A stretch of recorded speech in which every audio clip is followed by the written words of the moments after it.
صادق إنسان بديع، هيبة وشباب ونضوج وشخصية وصادق المثال. لكن مرامية وياي شنو؟ بالنيابة. لحظة.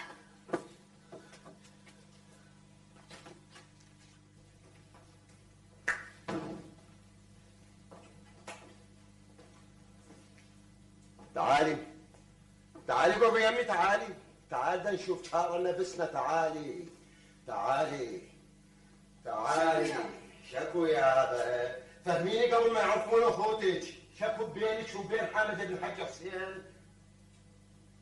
حامد منو؟ غشمي نفسك. حامد منو؟ حامد بن جيراننا بالحاج حسين، ما تعرفيهم ولا كنتي رابيه ويا بناتهم من كنتوا صغار. حامد منو؟ تعتبريني خشمر حتى تمررين علي هذا الحكي؟ ولك احكي شكو بينك وبين حامد؟ بس اريد افتهم اني حامد منو حج حسين منو؟ تقول لي بالضبط ايش تريد من عندي اقول؟ ولك اريد الصدق، فهميني لا تضمين علي بكل شيء. قولي لي شو اقول يعني احبك؟ اي هو هذا الصحيح. فهميني ولك نجاة لا تفتي مراتي. شكو بيني شو بينك؟ يابا على شي ماكو. ولك كيفك يا سبت تقول لي ايش صاير؟ ولك دابر بنفسي قبل دابر بحات مفهومه. يابا هو ملاحقني وين ما اروح، وكل الناس انتبهوا عليه من ضمنهم اخته نوال. ولك هو سقط بالامتحان وابوه مديور راسه وانت السبب. انا السبب، دائما انا السبب. اما ايش وقت يصير غير السبب فهذا مو من حقي اسال عليه. يابا اذا حامد يحبني وحامد فاقد عقله وتركيزه العلمي وباقي يراقب كل صغيره وكبيره تصدر من عندي، انا ذنبي شنو؟ قايلت له يعني تعال حبني. لو ما اكو شيء بيناتكم ما كان صار اللي صار عليه. اكو هواي اشياء بيناتكم متلاقين وماشيين سوا وفوقاها اكو مكاتيب. نجاة انا دا احكي بيني وبينك وبحضور امك ومن دون علم اخوتك وتعرفين كل زين شي يصير مع اخوتك. ابو فوزي على كيفك. هو حامد هذا ابو عقلين، هذا وين وهالقضايا وين؟ ثم ايش تتصور؟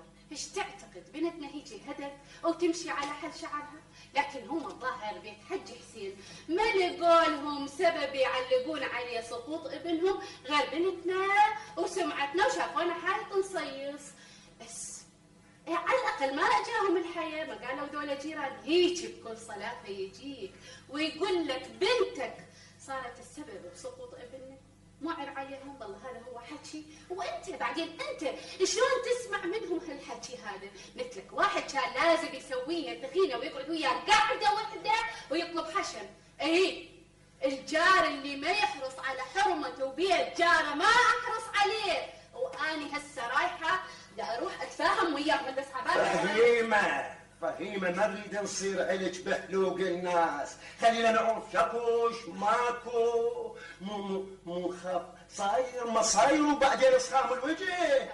فهيمة مو واصله للمكاتب وهاي مكسورة الركبة كاتبة للولد رسالة شقولها شعرضها تمام. نجاة لولا كاتبة لولا طبعا مكاتبة.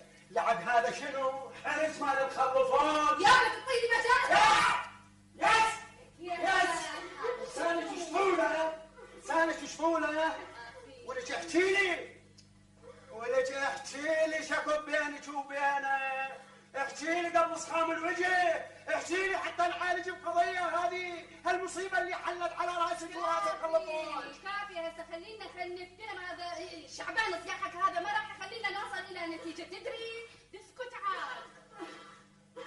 يوم والله كل شيء ما صاير. انا صحيح شفته بس هو الحزايد قلت احكي وياه حكايه لطيفه. شو يصير يعني؟ بعد ايش؟ بعد خراب البصره.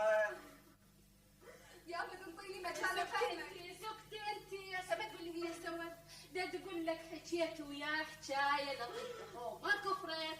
يعني قول لي هي نجاة اول بنيه حبت لها واحد بالدنيا هيك انت اجيت اخذتني غفلاوي من بيت ابويا؟ كافي عاد كافي.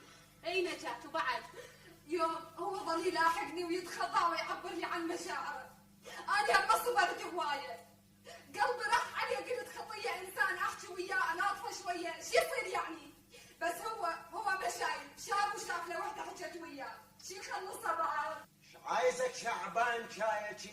ده تحكي لك بقلم العريض، قلم العريض ده تحكي.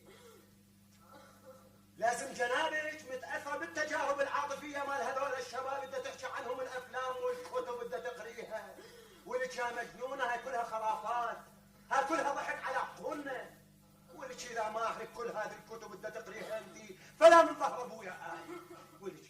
ولك سويتك احد نسويها؟ لا منين بس نجاة. نجاة أول وحدة يحبها واحد وما تريد.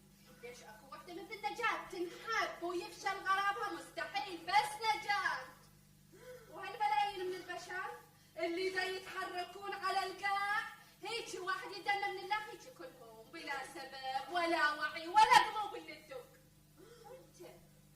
انت واحد من الناس هيك مغمض جابتك رجليك وخلتك تدق الباب وسلت الخبز على ايدك، ومن يصير الصبح وتدق الباب وافتح لك الباب تسلم عيونك وتبتسم لي وعلى ايدك الخبزات. مو كافي عاد كافي. تفوتي بنتي فوتي صعدي لغرفتك. لبديني بسلة الخبز والسهم عيون وما ادري شنو. فهيمة اريد اوقع على طين الحرة. اني اخلي بايدك الطين الحر. بس اسكت اترك هالقوانة العتيقة هذه.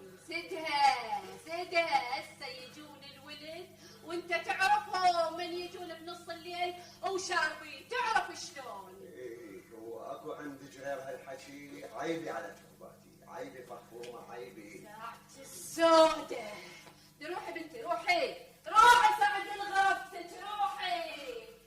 انتوا عيني ما اجى غرامكم الا بايام الامتحانات. فخومة ترضى ما ترضى نمشيها الحج اسماعيل ونخلص. يا مراني ما اريد اخذ راس. يواش الحكي شي بدل عقلها. اني مو بكيف عقلها بكل شيء اللي يسويه انعكس على هذا البيت، على سمعتنا. فهيمة